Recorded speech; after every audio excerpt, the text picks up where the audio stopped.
looking at the memorial to Lieutenant Robert Hampton Gray at the British Columbia Aviation Museum. For our walk today, Randy has brought us to the magnificent British Columbia Aviation Museum. Randy and I are proud lifetime museum members. If you have not been here, take a guided tour. You will learn so much more. Good morning. Good morning. Entering the reception area and the gift shop. Entering the main hangar, we are greeted by the Eastman Sea Rover on the left. On the southeast side of the main hangar is the display of donated models compiled by volunteer Jack Funk. The Tri-Gull is a prototype aircraft that was never produced. The spacious cabin was designed for passengers and cargo. Good morning. How are you doing? Good. How about you? Good, thank you. Any questions at all? Well, do you want to be on, do you mind being on Rogers TV? No, not at all. Hello, I'm Charles Pem. I'm a tour guide here at the British Columbia Aviation Museum. I'm a retired pilot. I started off in the Air Force, flying Hercules, and then I flew all kinds of airliners, jumbo jets included. And now I'd like to show people around the museum, and it feels like they're my passengers. And I love airplanes, and I love the hangar, so this is a perfect volunteer job for me. There you go. Thank you, sir. Yeah. How did that go? Good? I like it. Oh, good. I like it. Well, I'll probably see you in a little bit. I should get you to walk around with me and do be the tour guide for. Well, sure, yeah. Come on. Well, let's go. Come on. Why don't we start here in the kids section? Like, just talk about right here, and you're gonna have to get close to me and speak loudly, though. Yeah. Are you recording this? Yes. Or, okay. Well, let me know when you want to start then. Go. All right. So this is our children's section, and they can actively play here. Usually, when we give tours to kids, we leave it to the end, so that they behave during the tour, and then we say you can play with some of these airplanes afterwards. So here we just have a mock-up of some old radios. Doesn't really interest them, but what they do like, this is a Link trainer. Okay, start again. Okay, this is a Link trainer, and it was for real pilots to learn how to instrument fly. So they would be put inside and have a headset on, and the instructor would be outside and tell them to do certain maneuvers. And they were in contact by radio, so they got that sense of being in a cockpit. So we let the kids go in there, and they can actually move around the controls, flick the buttons, and it doesn't really hurt anything.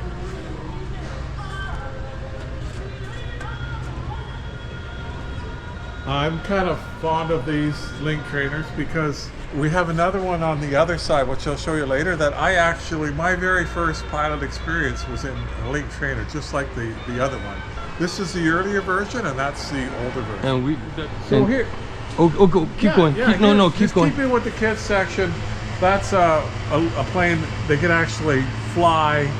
It's basically a video game, and the screen is up there, but they like it, and they feel like they're really in a plane. And these are for little kids, just to kind of sit in and they can run around. Here's a snowbird one, and we have a helicopter over there they can sit in, and they can't really do any damage. This is kind of fun. So what they do is they try and land this on the aircraft carrier, which is the Magnificent, and I'll see if I can do it. Whoa, catch the hook, and kids love that. Now we'll get to the real airplane. This is the Harvard. This was a World War II trainer. My dad actually served in World War II as a pilot, and he flew on Harvard. And beautiful plane. And you know, there's still a number of them flying, so if you're lucky enough, maybe you go to an air show, you'll probably hear a Harvard before you see it. Just a magnificent plane, tandem seater, so the student could fly, and if he was learning, the instructor could always take control. It was a bit tricky, had a lot of torque. It had a nasty flick roll, like if it stalled at high speed, it could snap over. So it was dangerous, but it wasn't the first plane the pilots trained on. That would have been the Tiger Moth, which we have one of those over there. And then after the Harvard, they could go on to the multi-engine Anson, which is over on the other side, also painted yellow. So we can head down this way if you like. Okay. I'm just going to get up here for a second. I just want to. Okay, Randy, what you're looking at the cockpit of a Bristol Bolingbroke, which is really the same as the Blenheim, which was flown in England during the Battle of Britain. It was a kind of a fighter bomber. It was really slow though, and it was actually deemed unsuitable for that combat. However, we had them right here at Pat Bay, used them during World War II in Canada. So we just renamed it the Bolingbroke. And twin engine, quite powerful. There was a total of 676 Bolingbroks built by Fairchild, and it was used on the east and west coast of Canada. Okay, just I'm gonna. This is the Bristol Bolingbroke, and it's a version of the Blenheim aircraft, which was used in England during the Battle of Britain, actually, as a bomber fighter. However, it was deemed too slow for combat. They lost a lot of them. They were shot down, so they actually didn't use them too long into the Second World War. However, in Canada, it got renamed the Bolingbroke, and it was used on the east and west coast. There was about 676 made by Fairchild, all in all. And we actually also flew here out of Pat Bay in Victoria at one time. Yeah. Here we have the Spitfire. My dad was actually a Seafire pilot in the Second World War. He was a Canadian, but he flew for the Royal Navy, and he actually flew the Spitfire off an aircraft carrier called the Pretoria Castle. And this is just it's not a full version of the Spitfire, but you can see the unique elliptical wing.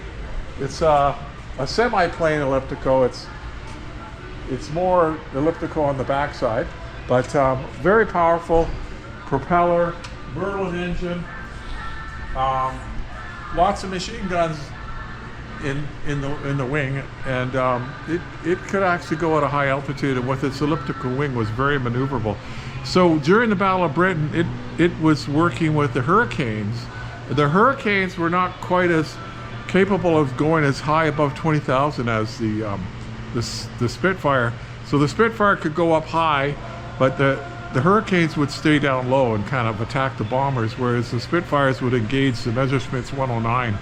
So they were a great team. The Spitfire, for some reason, gets all the glory, but really the hero of the Battle of Britain was the Hurricane, the Hawker Hurricane. Now here's the late trainer I told you about.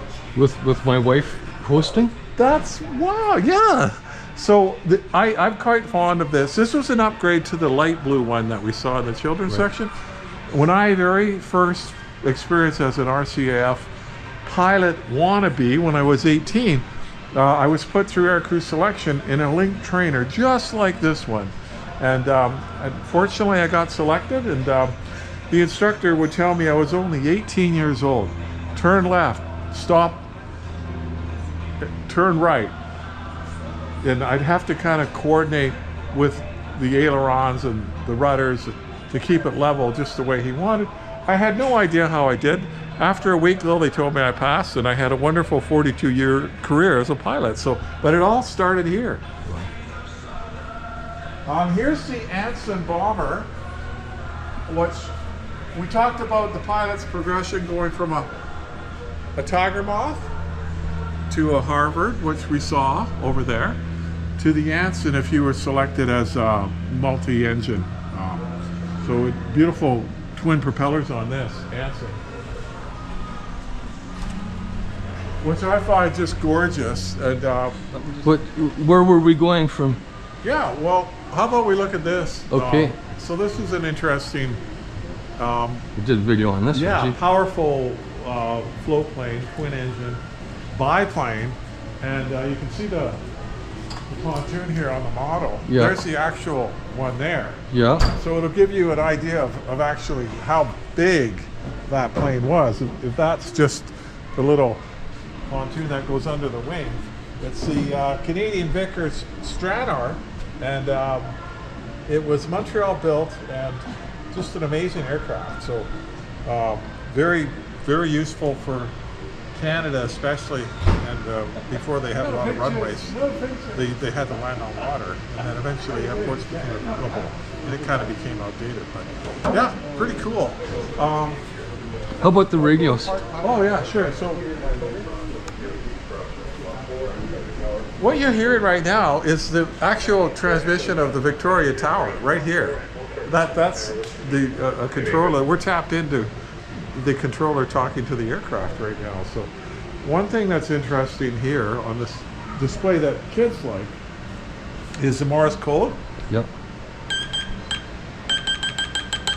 So of course, I'm so old, and when I first flew and got my radio license, I had to know the Morse code. Yep. I can't remember it now, except SOS. I can remember that one. This could be the coolest plane here, the Eastman Sea Rover.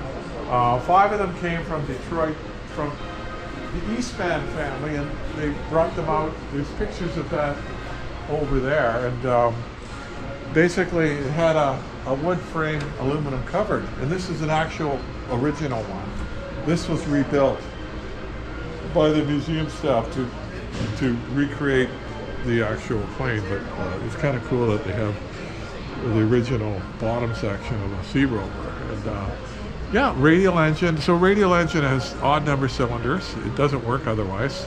But radial engine has advantages in that it can be air cooled, and you know, it's a bit simpler. But eventually, then the radial got replaced by the piston water cooled engines. But yeah, this was a neat plane.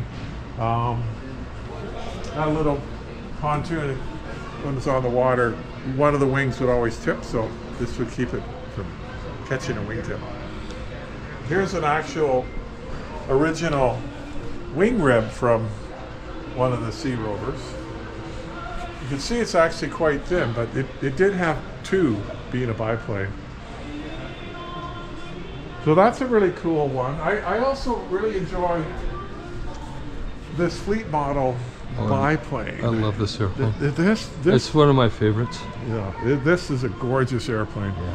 And you know, a tandem built by Fleet Aircraft of Fort Erie, Ontario, 1930. It's highly removable, used in BC to service the mining industry in the Cariboo region during the 30s and 40s. And it actually was at the Royal BC Museum, and then ended up being here on loan. But I love this plane. You see the ornithopter? Oh, sorry. So that's kind of cool. I think 1485 it was designed by Leonardo da Vinci. Yes. And of course, this is in a mock-up. But, Yes. you know, it was meant to be flapping, which, you know, was kind of impractical, but at the time, considering 1485. Just amazing. Only a genius could think of gents. Yeah. It was a concept. a concept, right, by the same man who painted the Mona Lisa. Yes. So, The CB is the only exhibit ever flown while on display. Volunteer Norm Dressler took other volunteers for flights until this became too costly. sometimes it's the Chinook glider. I don't wanna, Yeah, yes. right there. Now, Yes. the guy who designed the Chinook glider had lots of contact with the Wright brothers. Yes. So basically, the Wright brothers, with powered flight in 1903, December 17th at Kitty Hawk, they couldn't have been able to do it without this design, because they basically designed the Wright Flyer from the Chinook glider. So this could be the most important part of the museum as well. So everyone has their own opinion on what. Oh, it's different, huh?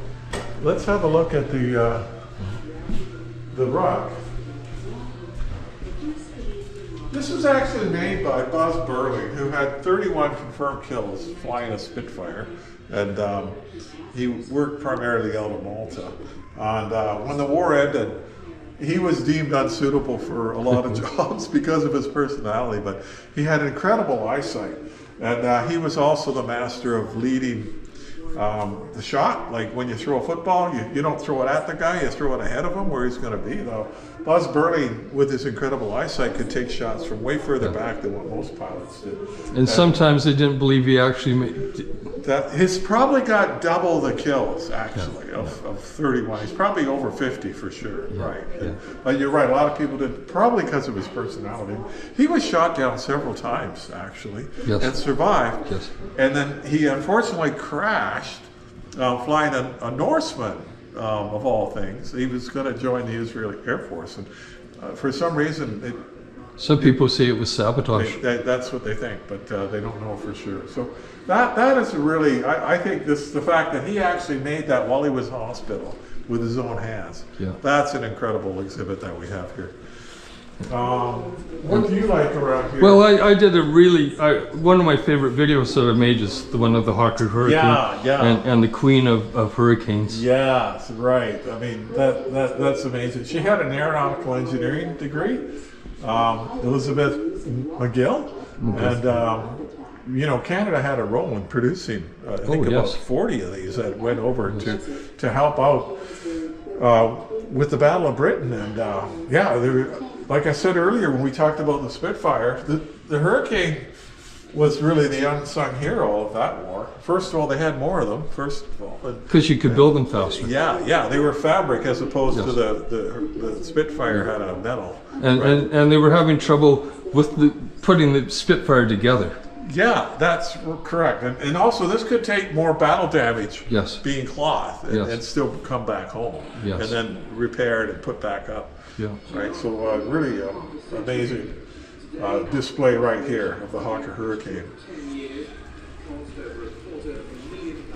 The Lancaster bomber, what I like is this logbook. That's not the actual logbook of Guy Gibson, but it's a pretty reasonable facsimile. And I mean, he was the leader of the Dam Buster raid, the famous Dam Buster raid, where the Lancaster bombers flew at night, low level, as low as 100 feet, into enemy territory, and used dropping the spinning barrel out the back, and it would go up against the dam, and then it would spin down, and then it would blow up, and they took out 2 of the 3 dams that they were targeting, which was amazing. And once again, from a personal, I love the Lancaster because my uncle Johnny Barassa was a Pathfinder pilot in World War II. He wasn't on the Dam Buster raid as a Canadian, but he was a Pathfinder pilot, and he did 55 sorties, and he got the DFC with a bar, my Uncle Johnny. So I'm very fond of the Lancaster bomber.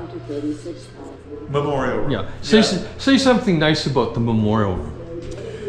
The memorial room is sometimes overlooked because people walk through and they want to see the aircraft. But if you come in here like we are right now, you really get a feel for a little of the history of aviation in Canada. And like over in the corner, we have a tribute to women who served in World War II.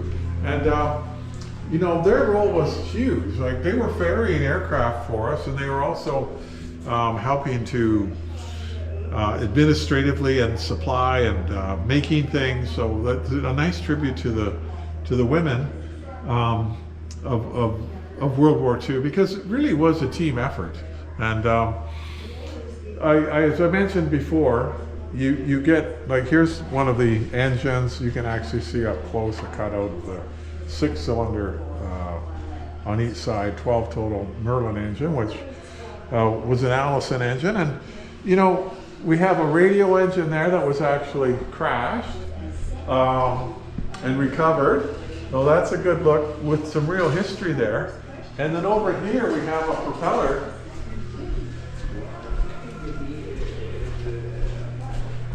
from a Curtis P-40E. It crashed and it was eaten up by the salt water, but you could see that it was still under power when it crashed because one of the signs was when the blades bent so that it was turning.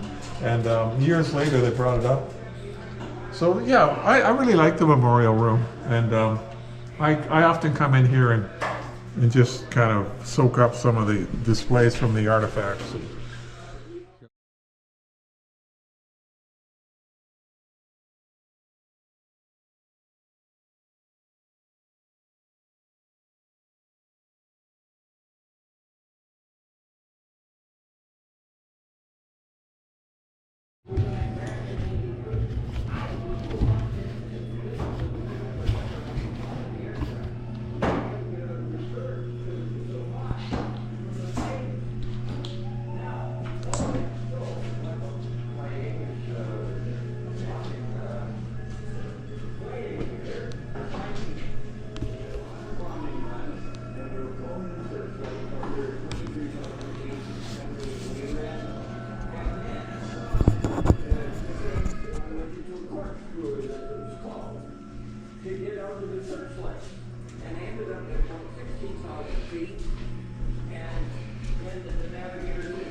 Well, let's just say something about the Hoffa.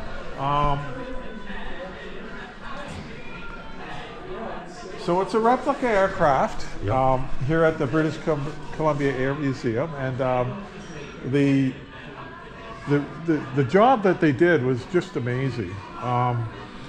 You probably know more about the airplane than me, having made the video, but could you describe a little bit about when it was made? And well, it was one of the first airplanes in Vancouver, and it was made by the Hoffa brothers, and so they did a couple of flights out by Stanley Park, and as I remember, they did a couple of flights, and they did one where they crashed, and then they had to bring it in, and it never flew again because they built the Hoffa 2 after that. Right, the Hoffa 2, and this is the Hoffa 1. The first one. Right? Yeah, and yeah. Can you explain why the propeller is like it is there? I don't know that. Oh, it's an interesting design. Right? Yeah. Wooden, of course. The engine, 6-cylinder. Interesting, the radiator, sticking up like that. But yeah, it was a 2-seater as well, right? Yep. Could be flown, I guess, solo from the rear seat. I'm not sure if that's accurate. Here's a nice cutaway of a wing. You can see how a construction of the wings in those days was, with wood frame and then hollow spots and then fabric over top. In the Henderson hangar, they're actually working on the Tiger Moth wing. Yeah, and so here's the Tiger Moth missing its wings. That's because they're working on it, so we can go see. Let's go in the restoration hangar. A scaled down version, replica, 7/8 of the Newport 17, which is one of the famous World War I biplanes, and I believe Billy Bishop flew this, correct? And he was one of our famous aces. So it had an interesting machine gun kind of on the top, and it had a circular canister so the pilot could reload it, and I think it could stand vertical while he reloaded it, so he could still go underneath the plane and shoot it, which was a good advantage, right, to go underneath. Very maneuverable and very versatile, and one of the stalwarts of World War I. a bunch of other stuff. Oh, You got to read the book. That's a big number. Stuka pilot. Okay. Get the book. Thanks, Jack. Okay.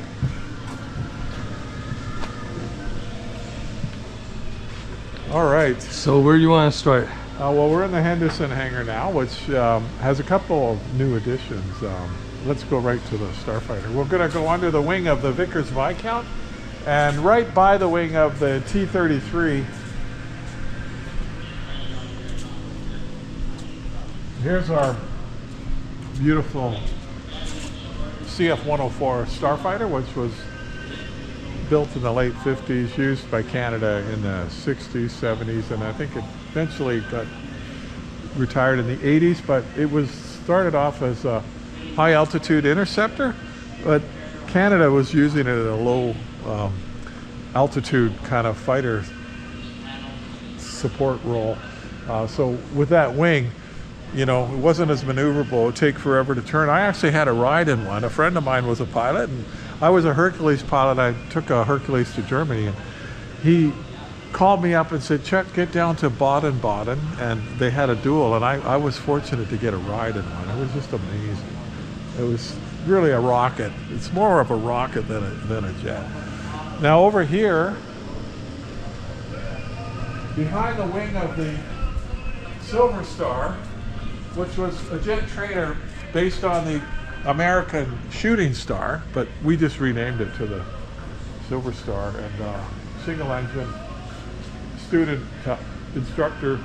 You see this one's got a hood that he could pull that over, so even on a nice day the student would think it was cloudy and would have to practice his instrument. So that's what they call the blind flying hood.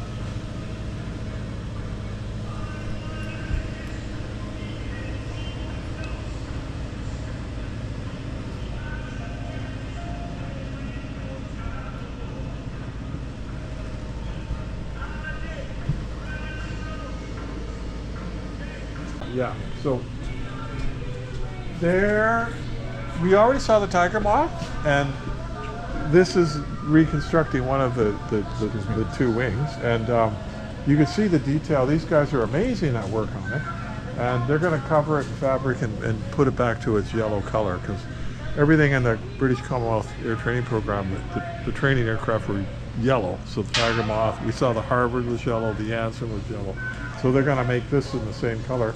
Gord, do you mind being seen on Rogers TV? You know, this you should make. You don't. It doesn't bother you if I put your image on Rogers TV? No, it does, Pat. That's fine. Okay. So is only one wing being built, or the other one? wings? The other one's already done, eh, Gord? Is that right? The other what? The other wing?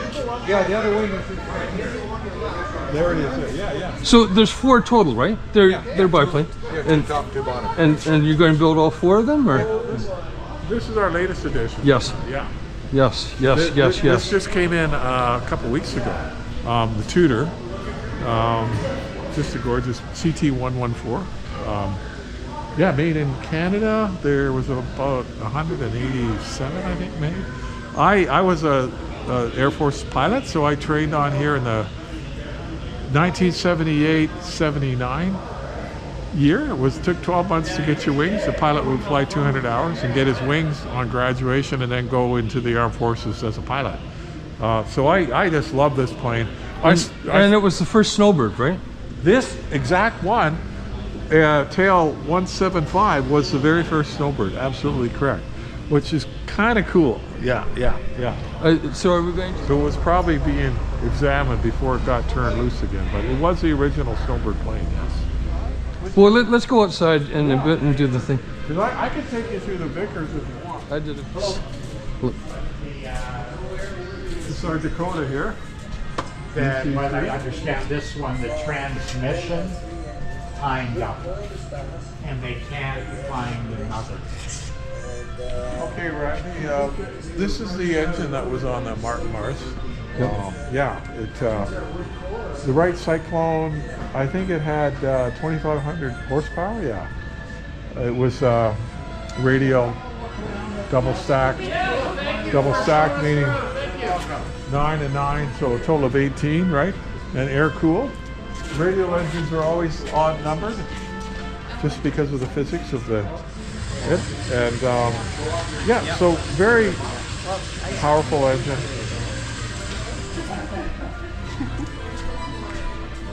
Here's our display for the Mars.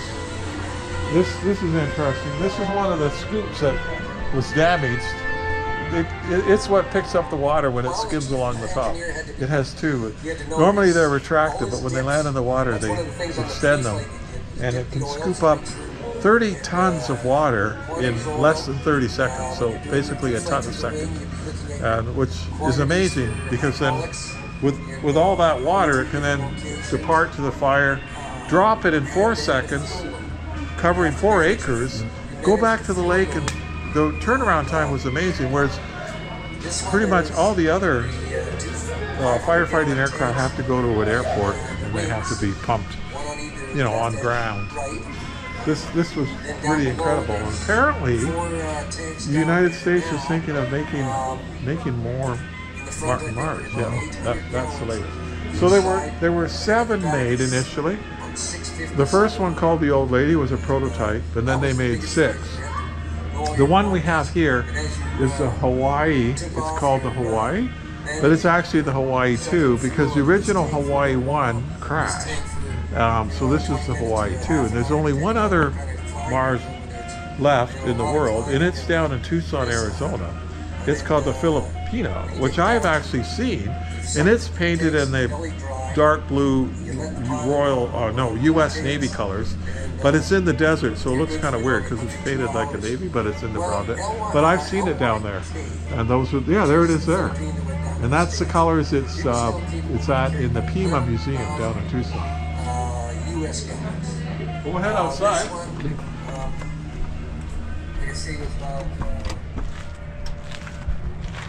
There she is, in all her glory. Absolutely. Striking. Yeah. Huge. Huge is the word, I think. The wing is 200 feet wide, which is pretty much the same as a Boeing 747 Jumbo, which I was a captain on Jumbos. However, the Jumbo jet was way longer. But it just shows, look at that wing. I mean, the wing was extremely effective. In fact, we lost one of our Mars aircraft when a hurricane came through, and I think it was in the 60s, and it lifted it up off the ground, flipped it over, and it destroyed the aircraft. So that's why this one is anchored. Those are 5,000-pound concrete, like mooring pads there. They got 2 on each side. So they also put things on the top to kill any lift that might be generated by a strong wind. So hopefully this one.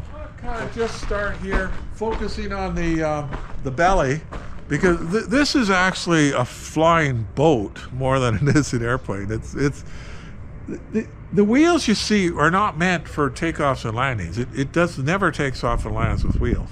This is merely to transport it. When it did its last flight in 2024, and the snowbirds also formed up on its wing, there's some beautiful pictures of them flying together.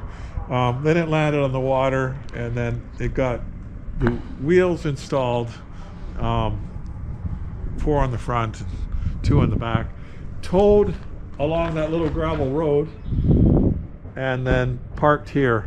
And here it will remain until we get it in a hangar. But the wheels are just for ground transport. We talked inside about the scoop. So here we have an interesting, to show, you have the left one in the retracted position, and the right one is in the extended position.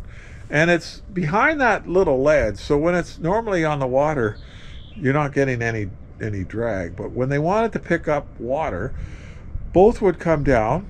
It would be the engineer's job to maintain the power, to keep it at a steady 70 knots, because as it's taking on water is very heavy, and it could take a ton of water in 1 second, up to 30 tons. So in less than half a minute, it's picked up its load, and the engineer had to keep the power up so that it didn't slow down.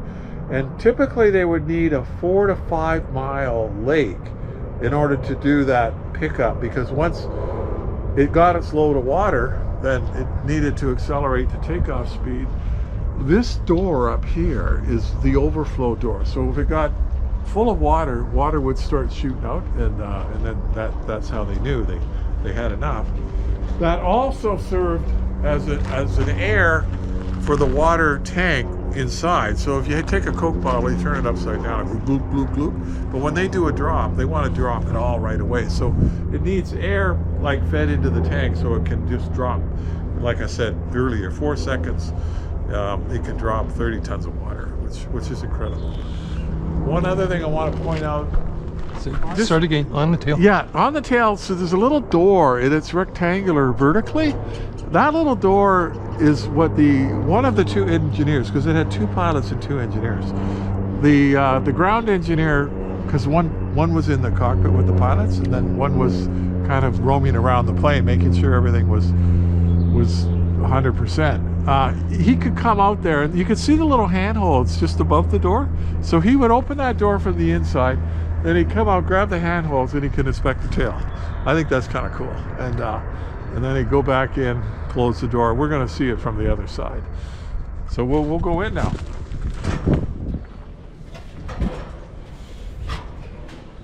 So here it had like a little boat that it could fit through these doors so that they could get to shore, because this thing stayed on the water at all times, the Mars. This is where they could put the outboard motor from their little portable boat, which they would hang it on here sometimes. To get through here.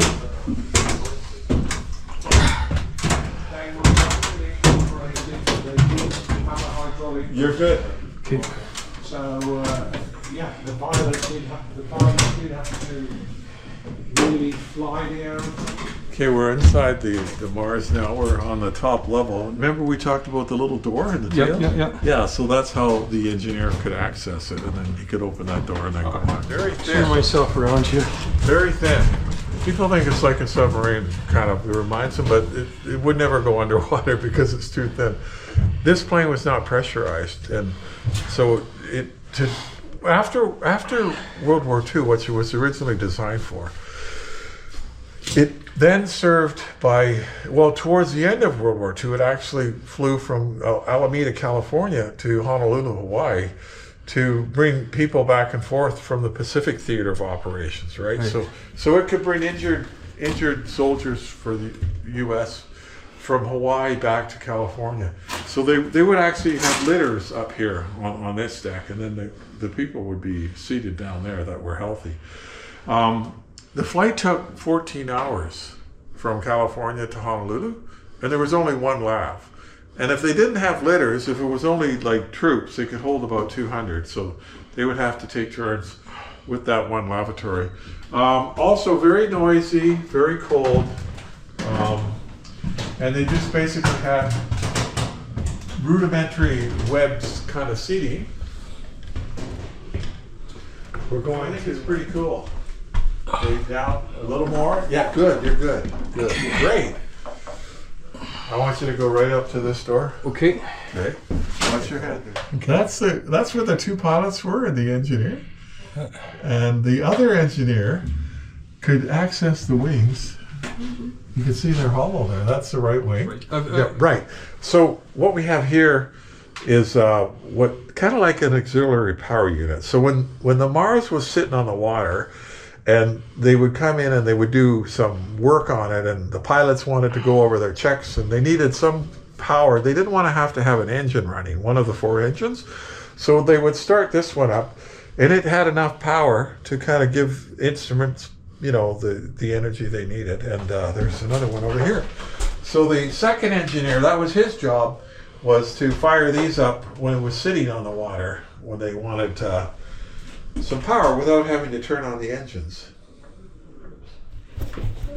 I'll start out. Throughout the plane, there's a number of these tanks, and there's one behind you, and they're also down on the next level.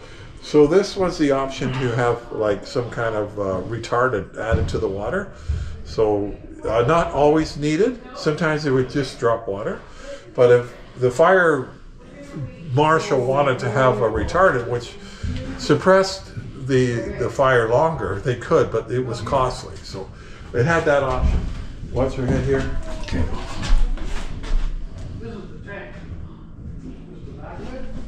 There we go. Good. Still keep it going. You're good.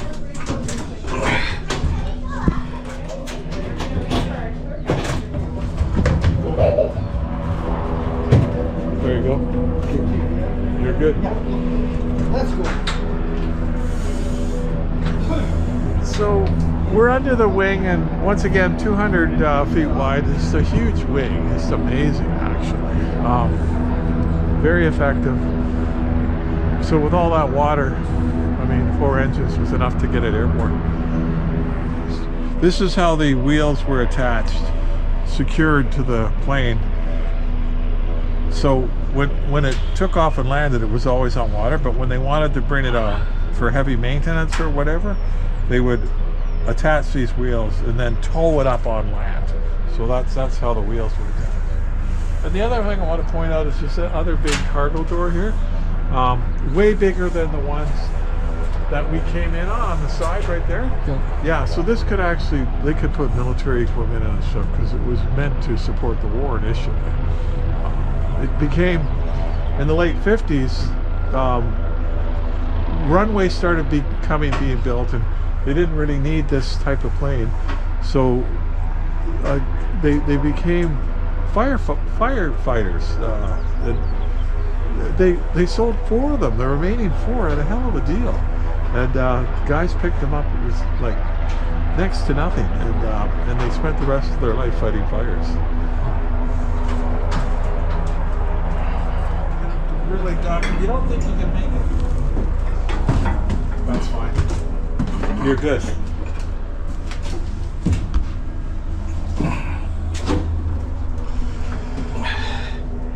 This was the stairway the pilots used to get to the cockpit. Kind of like I flew 747 jumbo jets, so we would take a spiral case to our cockpit too. So it reminds me of that. In here, we have a good picture of what the cockpit looks like, the 2 pilots, and the flight engineer. His seat was behind the 2 pilots facing sideways, and that's his panel right there.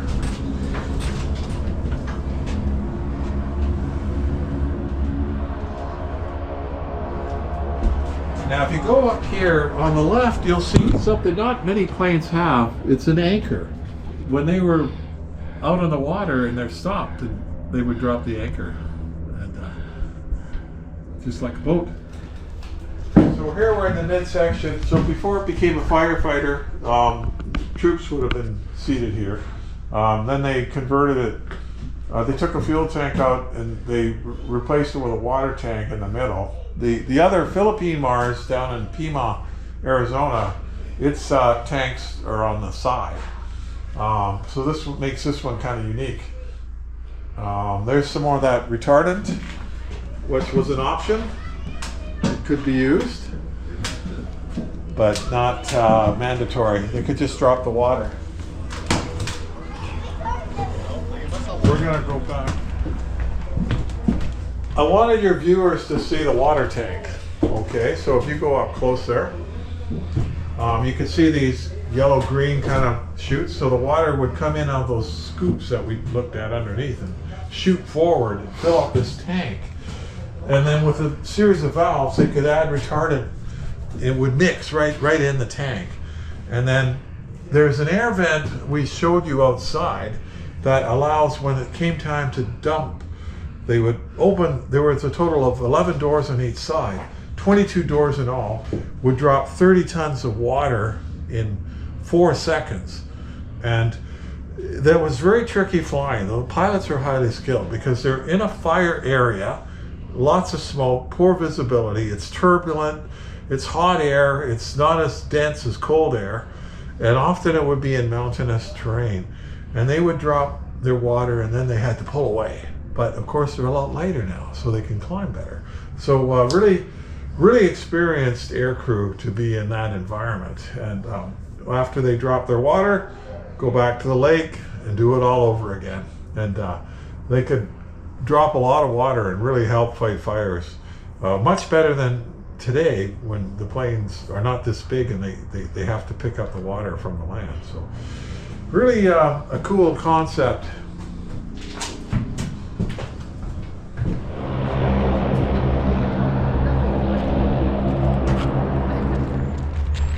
We'll cut across the grass. So if you were a burning forest, this is what you'd see just before you got drenched.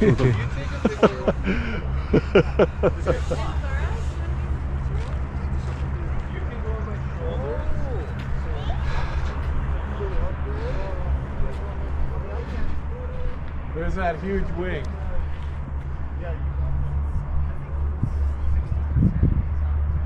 4 beautiful radial engines.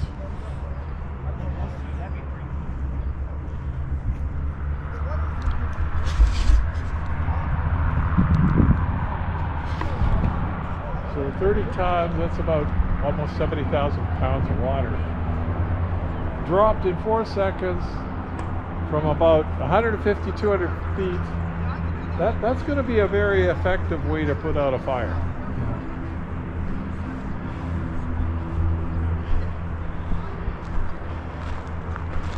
And I like the registration. C for Canada -FLY, fly. In front of the Henderson hangar, we have our famous Norseman, all Canadian, and the Simpson. And they got bumped out of the hangar when we got the Tudor. We had to make room, so they kind of got shoved out. Kind of flash over.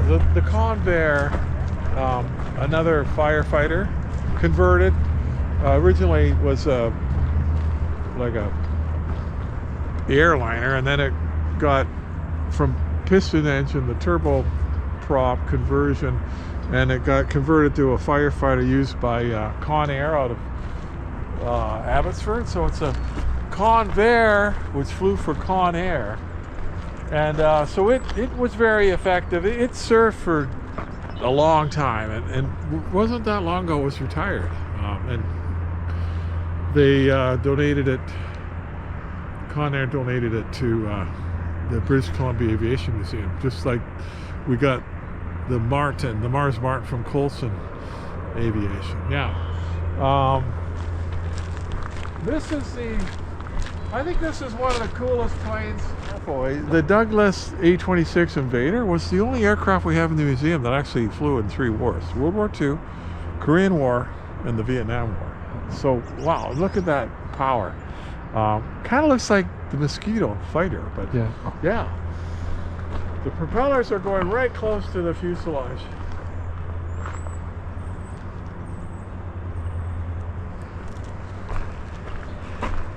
Moving right along, we have the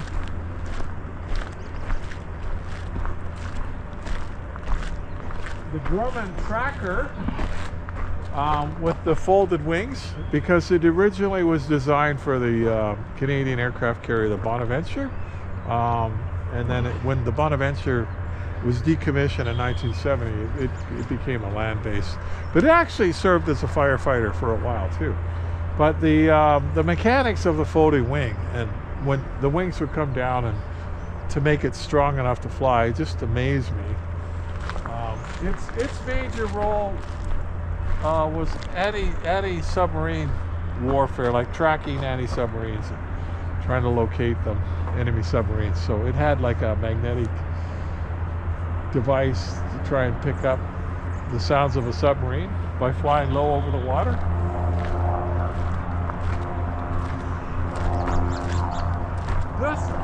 This helicopter is a Sikorsky 55, and you could access the engine from the clamshell doors in the front, and it was a single engine and very efficient direct drive shaft to the rotor. But it can actually pull a lot of weight, and it served for a long time. And as you know, Sikorskys are heavy lifters today, like modern versions of them, but this was one that served for a long, long time. Finally, we have the West Wind, which actually used to be the Expediter, which was like a Beech 18, but really modified, because the Expediter had twin vertical tails. This only has one. There's a big one. This. So yeah, it has one, and the original Expediter had a tail wheel. They converted this to a nose wheel because they beefed up the edges and they were heavier.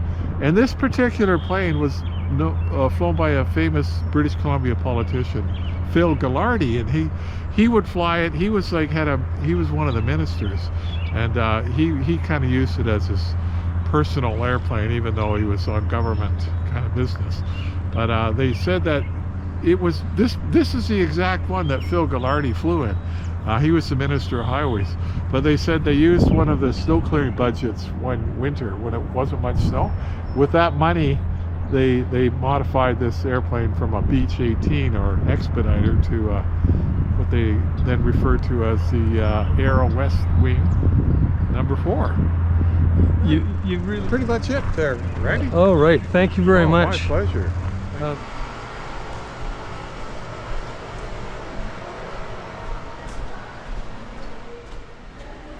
The Norseman Room is available for rent by the public. It is used for speaker night and by volunteers for meetings and other events.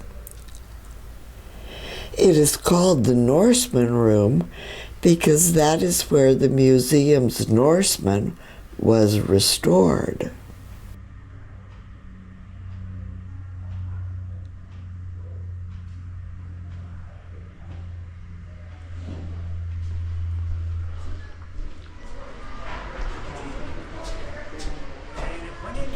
Entering the restoration hangar. Turning right, up the stairs to the archives. Above the restoration hangar, looking down from the archives.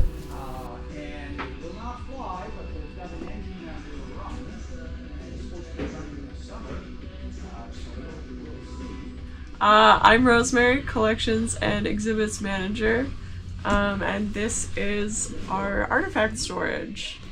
We also have archival and library storage for our collections downstairs, accessible for the public to visit. But here are all of the objects that are not on display currently. The entire collection consists of just about 10,000 items, give or take. It's a work in progress. So up here we have primarily textile storage, uniforms, instruments, models, artwork, memorabilia, yeah, all kinds of stuff. All kinds of wonderful things. Perfect. Okay, great. Thank you. Yeah. No.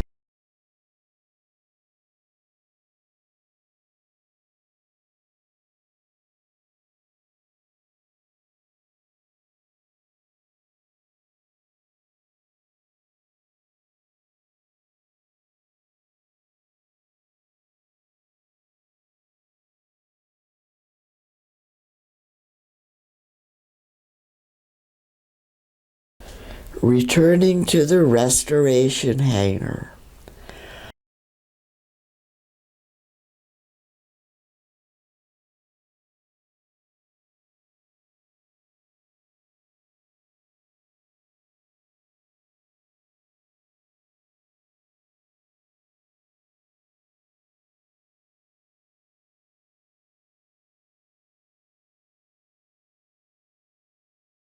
On the left, the midsection of the museum's Lancaster FM 104. On the right, the rear section.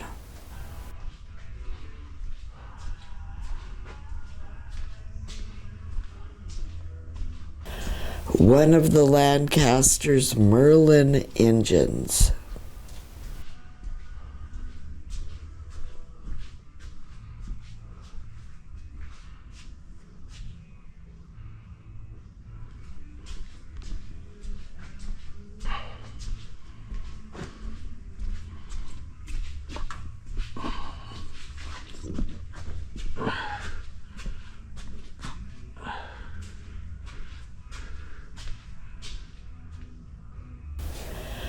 looking at the Piasaki helicopter.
Entering the museum's library.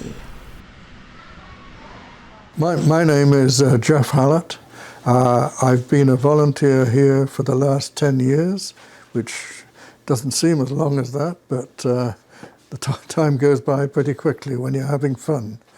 And generally you come to the library for the camaraderie, as well as doing a useful job of getting all of the information catalogued.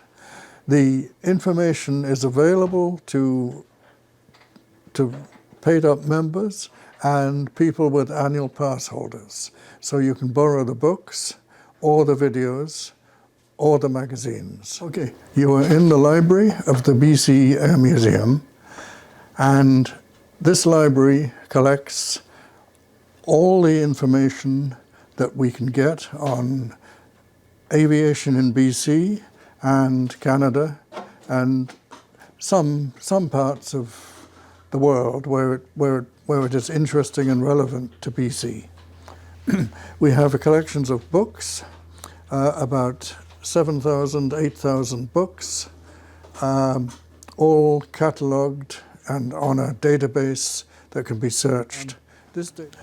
We have videos, some of which are regular Hollywood movies that would, and then other things like interviews of people. We have a collection of documents that have been collected over the years by the museum, covering areas such as the training plan during the war here, when you had both the RCAF and the RAF training here in Pat Bay.